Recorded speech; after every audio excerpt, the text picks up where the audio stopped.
এতিয়া বৰ্তমান আমি আছোঁ এইটো চেঁচা পালোঁ এতিয়া। আৰু মই আৰু বিকাশ আহিছোঁ। বিকাশ, কেনেকুৱা লাগিছে স্কুটি দি আহি? স্কুটিৰ এক্সপিৰিয়েঞ্চটো ভাল। কষ্ট হৈছেনে? কষ্ট নাই, কষ্ট নাই, গৰমহে লাগিছে। গৰম লাগিছে ন? আৰু অলপ ওপৰত গ'লে ঠাণ্ডা লাগিব। আৰু ব্লেংকেটটো ওলালোঁ। এইটো মোৰ স্কুটিখন লৈ আহিছোঁ।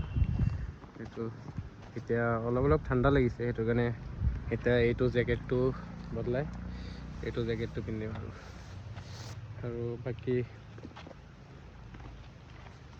হাত মোজাও লৈ আহিছোঁ।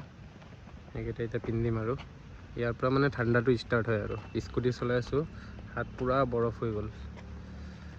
আৰু মোৰ পিছপিনে এটা ভিউ আছে, এইটো চাওক কি ধুনীয়া।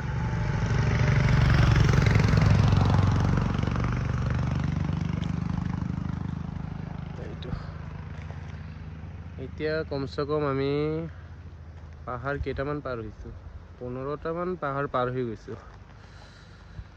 আৰু এতিয়া আৰু কমচে কম আমি এতিয়া 9,000 ফিট ওপৰত আছোঁ, 9,000 ফুট ওপৰত আছোঁ। আৰু আজি চাগে আমি ধিৰাং গৈ নাপাম, কাৰণ ৰাতি হৈ যাব। লাহে লাহে গৈ আছোঁ আৰু স্কুটি লৈ গৈ আছোঁ, বেছি স্পীডো যাব নোৱাৰি। তো আজি চাগে আমি বমডিলা থাকিম। বমডিলা আজি থাকি কালি আমি ডাইৰেক্ট বমডিলাৰ পৰা চেলাপাত যাম। আৰু টাৱাং যাম বুলি ভাবিছোঁ। টাৱাঙত বোলো পূৰা বৰফ পৰি আছে, এতিয়া যাব নোৱাৰি স্কুটি দি, তথাপি ট্ৰাই কৰিম।